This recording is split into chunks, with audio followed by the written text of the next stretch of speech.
homes for breeding dogs. I'm Lisa Allegas, and this is Newsmakers. In this edition, we get to know a veteran-owned not-for-profit that is working to find homes for purebred breeder dogs.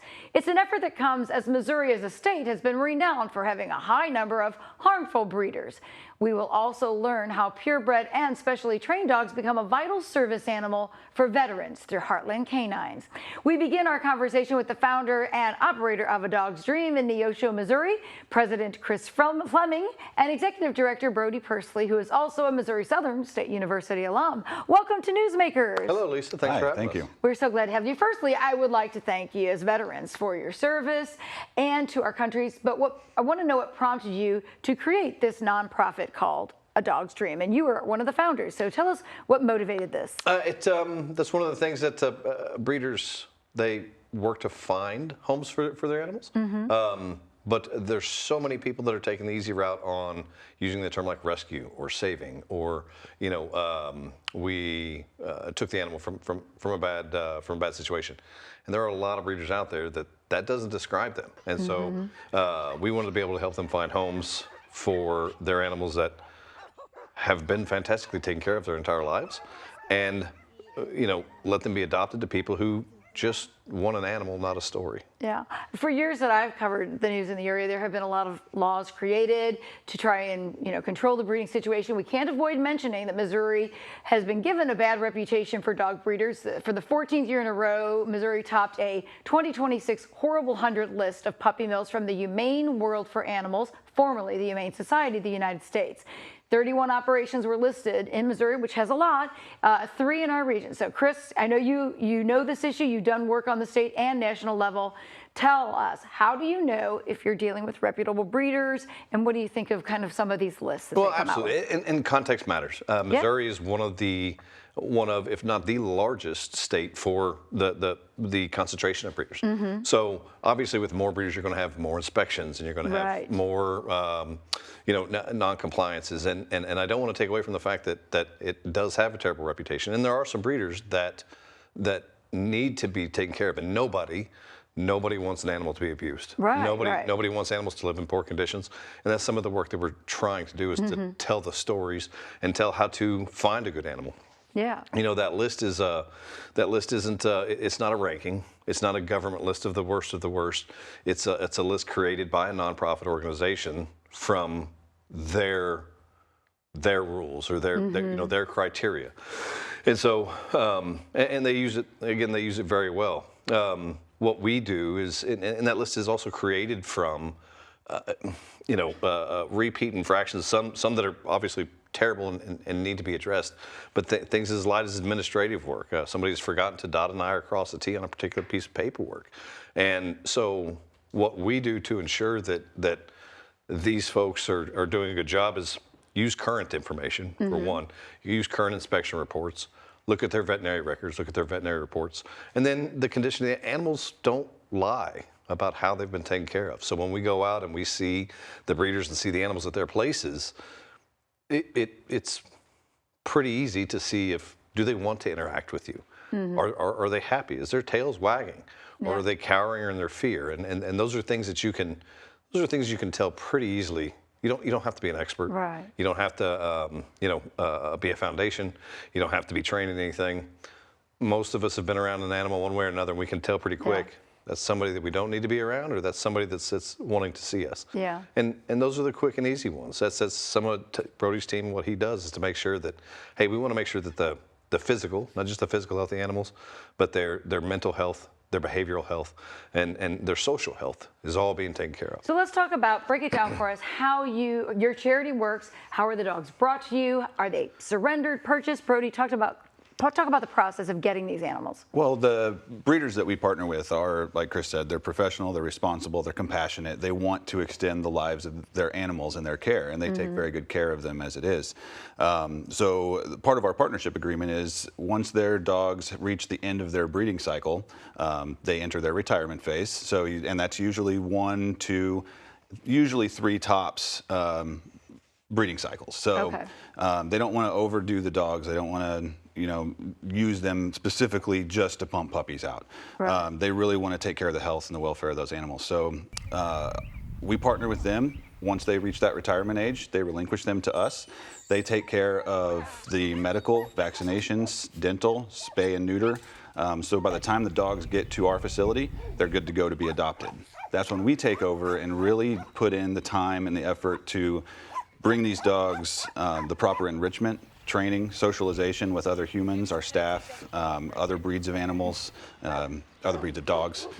So we've got several big play yards at our facility, and we rotate the dogs in and out and let them play. And you know, our facility is a residential facility, so it's redone. You know, we've got the living room area, and then we've got our offices in the back. So when people come for meet and greets, they get that immediate home feel. When we bring the dogs in, the dogs are in that home feel. They get the understanding of the sounds and the TV and a radio, and so it's kind of just that transitionary period. So that environment is different than what they would be in a breeding situation. Because why is this charity sort of needed? I mean, because they're not used to that kind of correct. life. You got to think about it in the kennel. I mean, these kennels are specifically designed for the dogs, and like Brody had earlier mentioned, you know, a lot of times breeders will specialize in 2-3 breeds, and so if somebody's raising a dachshund, and a lot of times that dachshund was born at the facility, was raised at the facility, has only been around other dachshunds, and pretty much only seen their caretaker. And so whenever it's time for them to retire, they've probably never heard of a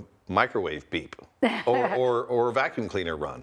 And so these are things that Brody's team kind of immerse the animal in to make sure that, because that's what we also don't want, is for somebody to take an animal home and then realize, hey, I'm not equipped for this, and we need to give it back. We want to create a forever partnership, or forever, you know, cohabitation between the owner and their new animal. And so Brody's team just makes sure that, you know, if that dachshund runs out and it's never seen a German Shepherd before, his team wants to be able to control that situation there, as opposed to it happening for the first time with their new owner. So his team just offers experiences to the dog and see how well they behave, and then track or train accordingly. And there are people who do want to buy a purebred animal. Why is it maybe a want that there are some people who discourage that? Oh, always just get a mutt. But what are some of the benefits of trying to get a purebred animal, and why do you want to kind of preserve that animal's integrity? So one of the great things about purebred animals, and again, going with Brody, and there are a lot of animals in shelters that need homes and need adoptions. Some people aren't ready or capable of dealing with needs that animal might have. They may have grown up with a specific breed. The great thing about purebreds is, for the most part, you know how they're predisposed to behave. You know, if you get a border collie, he's going to be active. You know, if you get a corgi, they're going to want to just sit down and lay around. If you want a Cavalier King Charles, they just want to look pretty on your lap. And so these are traits that are predisposed to this purebred, plus the advantage to what Brody and his team offer is we also know the medical history, the complete and total medical history of these animals. And so somebody may want a purebred animal because they have a specific lifestyle that they need their companion to fit, and that's what they're looking for. Yeah. And he offers that. Yeah. So the dogs you transition are put up then for adoption. So, and there is a fee. So talk about the cost, and what are the costs for someone who wants to come in and adopt a dog? The cost virtually depends on the age and the health history of the animal. So, you know, it ranges anywhere from $250 up to $1,000. And if you're familiar with the purebred world outside of our environment, purebreds can go for significantly higher amounts than that. We're not trying to, you know, reach into people's pockets so that they can obtain a dog. You know, as veterans, I like to use the term "leave no dog behind." You know, so it all determines on kind of the age and the breed of the animal. But when we receive them, they're usually between 3 and 7 years old. We do have a couple seniors on site, and they're on site for about 45 days on average. That allows us time to really get in and do the behavioral training and the enrichment and the socialization.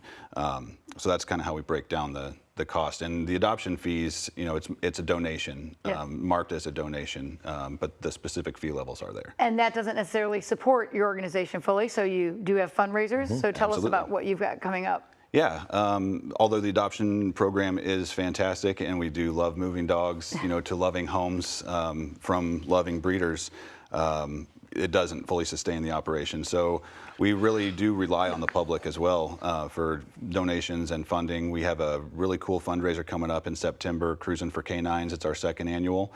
So it'll be a car show. We'll have vendors, food trucks, live music, raffle items. And I think it'll be a really good time. It'll be at VFW Post 4142 in Neosho on September 26th from 9 to 5. Okay, so tell us what would happen to these animals if you guys didn't have this option. I mean, you know, the folks who are using them as breeders, they're having puppies go up for adoption. But why is it important that you guys have this charity? So what has happened in the past and happens with some is a lot of times the adults will stay on the property. They'll stay, you know, at the kennel, or they'll get relinquished to another nonprofit who's, you know, it's really easy to find homes and adopt these out if they come with a story. And some folks talk about, you know, how they've rescued them or saved them. Yeah. And these are dogs that aren't rescued, they're not saved. And so, you know, what would happen to them is most time breeders are going to find a family member or a friend of a family member, somebody that tries to, you know, tries to find them a home. Excuse me. We offer, you know, a little more coordinated effort. And two, what this does is this allows the breeders to focus on the younger animals at the facility, to take care of the animals that are there, that are working, that are, you know, breeding or having pups.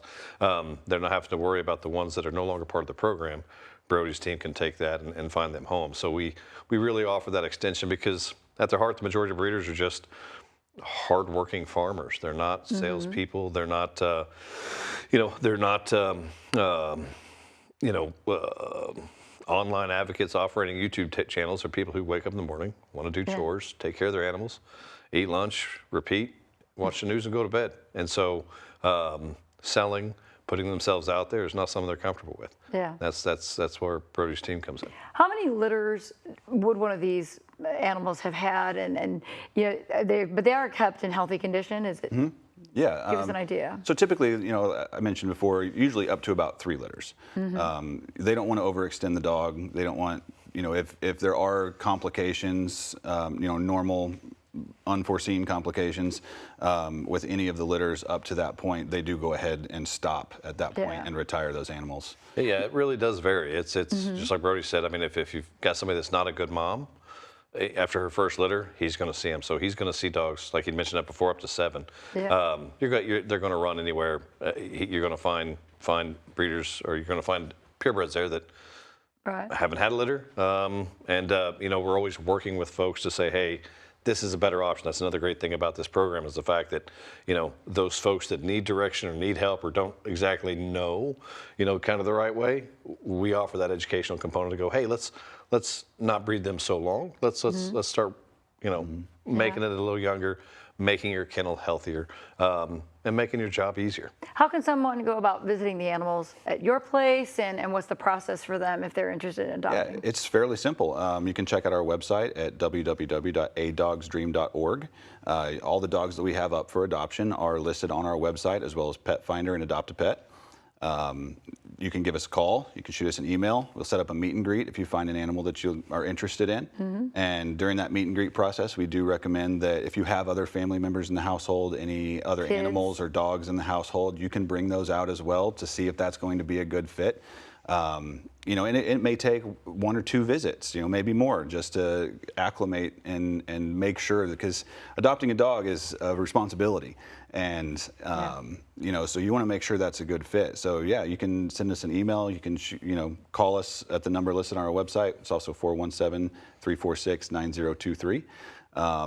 And check out the dogs that we have. You can swing by anytime, take a tour of the facility if you're interested in seeing what we got going on out there. But our adoption center's got some good things going on, and we appreciate the public for what they do for us as well. Excellent. Thanks for telling us all about it. We appreciate Absolutely. it. All right. Well, purebred dogs are often utilized as service dogs. Coming up, we will talk with Heartland Canines about their nonprofit and its efforts to help veterans who need support. Don't go away. They gave so much throughout their lives. Now it's their turn to be loved. A Dog's Dream cares for retired breeding dogs, providing them with medical care, socialization, enrichment, and training, helping them transition into loving forever homes. Hundreds are enjoying their new lives. And with your help, more will find the home they deserve. Visit adogsdream.org to donate, volunteer, or join our Adoption Ambassador program. Together we can turn every dog's dream into a reality.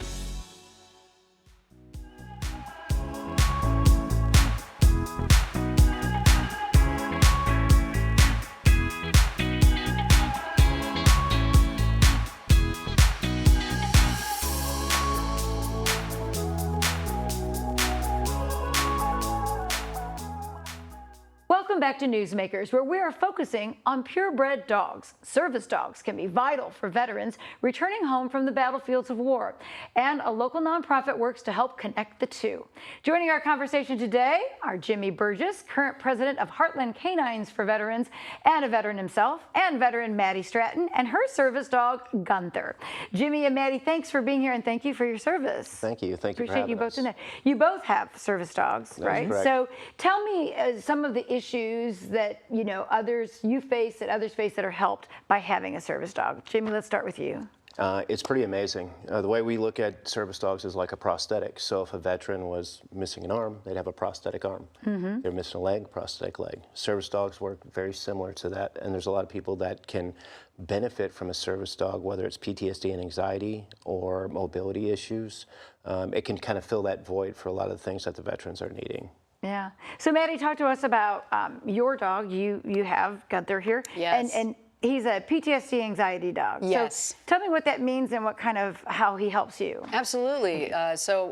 Before I even got him, I was having a really hard time going into places. Walmart is a simple example. It's very crowded. And I was going through this recovery program, and I met Jimmy, and I got Gunther. And one of the best things that he does is I'm never alone, which is great, because it's one of the worst things to deal with when you are anxious or you're sad. To just be alone. And he's here with me all the time, and he gives me the strength to be able to go to these places, go to sports games again and stuff like that. And yeah, he just does basic things like he'll do pressure therapy. I was going to ask you that. What is pressure therapy? Yeah, it's so basically if I'm having a PTSD episode, I'll sit down or I'll lay down, and I've trained him specifically to do it a specific way. Normally the dog will lay on top of you, but I have Gunther lay on my side and put his upper body and his head on me. I find that a little bit easier, but it just helps you calm down with that pressure. It's kind of like a weighted blanket, but with 4 legs. Yeah. And then there's something you had mentioned to me that it's like a post and watch. What is that skill for an animal? So basically what that block post and watch can do is if a veteran's in public and certain things that kind of triggered them or can set them off in different ways, is people getting too close, or people coming up behind them, or not being sure of what's going on behind you. These dogs can provide that safety and security by letting veterans know when someone comes up behind their veteran, or they can stand at a certain distance to be able to keep people from getting too close to that veteran. So all these tiny little nuances that these dogs do help encourage that veteran to continue life and focus on what they need to be focusing on, instead of those negative things that are associated with PTSD and anxiety. And might create reactions. That Absolutely. Yeah. Yep. So veterans that are helped with service dogs, I mean, do these help reduce suicides? We know that folks are at risk of suicide. How can that make a difference in reducing those numbers? Probably the biggest thing with it, because we've encouraged and talked to a lot of veterans and family members, and a lot of us have dealt with and have seen veteran suicide, unfortunately. What these dogs provide is a team member.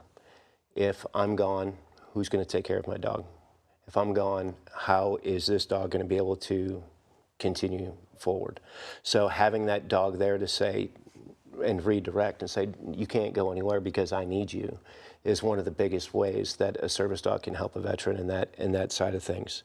I've had multiple family members and veterans come up and just say, thank you for giving me my veteran back, because it does work to the prevent on the suicide aspect. And on top of that, there's different things that we can train these dogs where a veteran's kind of getting into that dark and bad place. That dog has that ability to say, pay attention to me.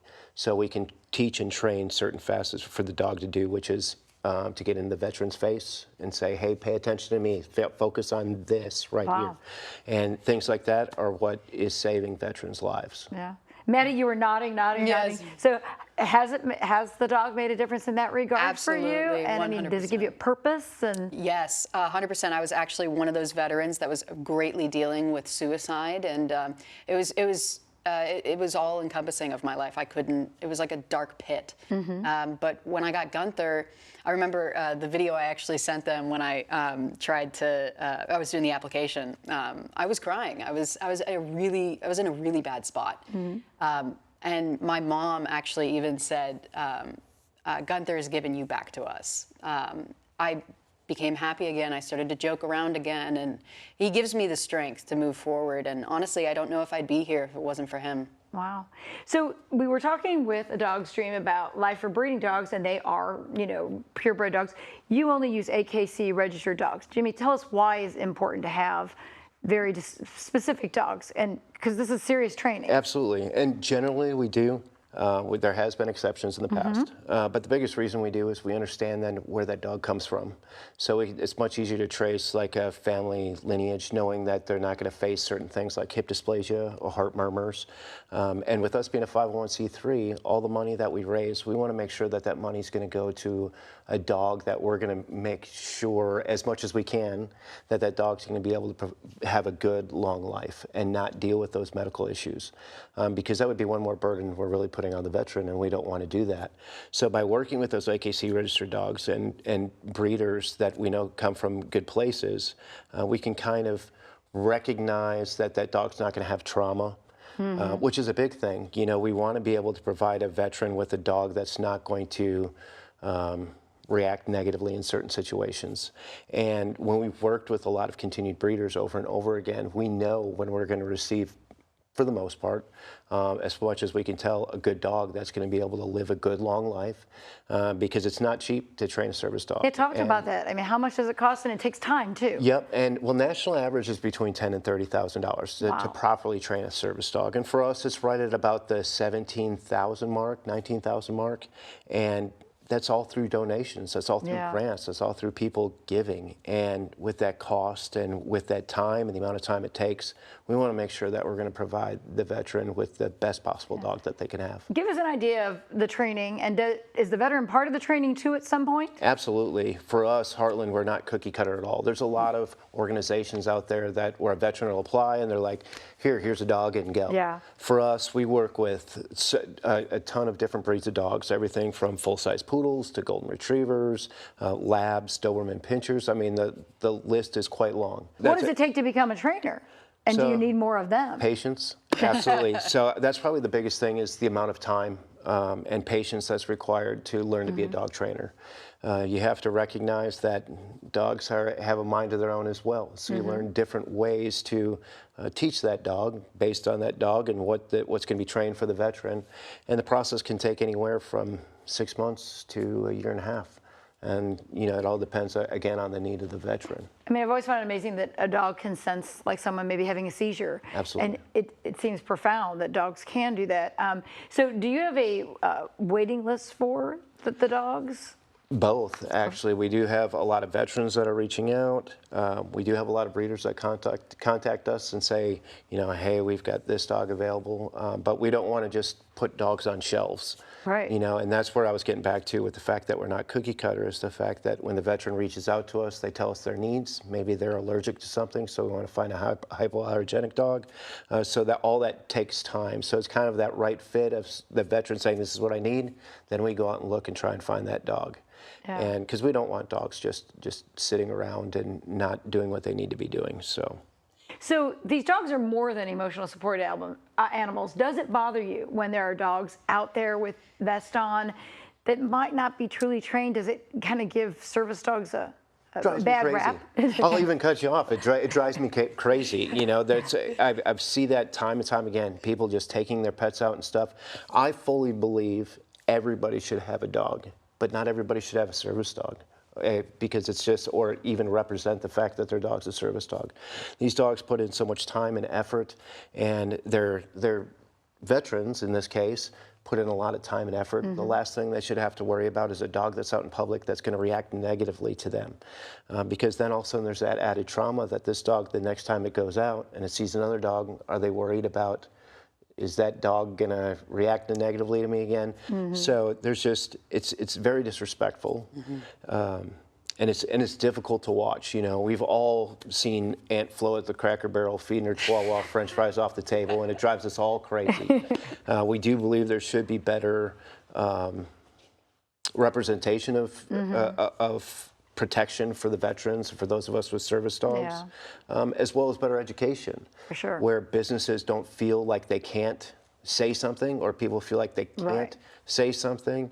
And that's why we're here. We love to teach, and we love to talk about how to recognize what a real service dog actually looks like. Yeah, it's not, you don't go up and pet them. So, Absolutely not. and Maddie, tell us about when you're out with your dog. I mean, the dog usually does its thing. Yes.